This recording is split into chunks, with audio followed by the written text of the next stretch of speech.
Welcome to this step-by-step tutorial on how to shoot long exposure photographs with your Nikon D750. Let's dive right in. Set your camera to shutter priority mode. Turn on your camera and switch the mode dial to S for shutter priority mode. This mode allows you to control the shutter speed while the camera adjusts the aperture for proper exposure. Adjust the shutter speed. Locate the shutter speed dial on your camera.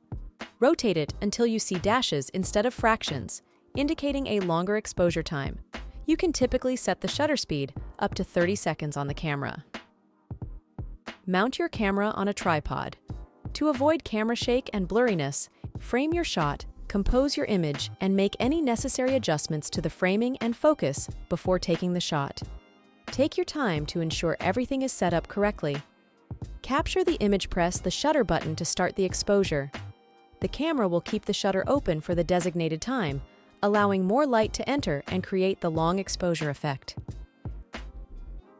Experiment and adjust.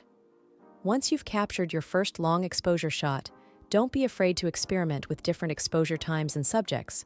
Try varying the shutter speed to achieve different effects and refine your technique. Review and refine after capturing your images. Review them on your camera's LCD screen. Pay attention to exposure, composition, and overall image quality. And there you have it.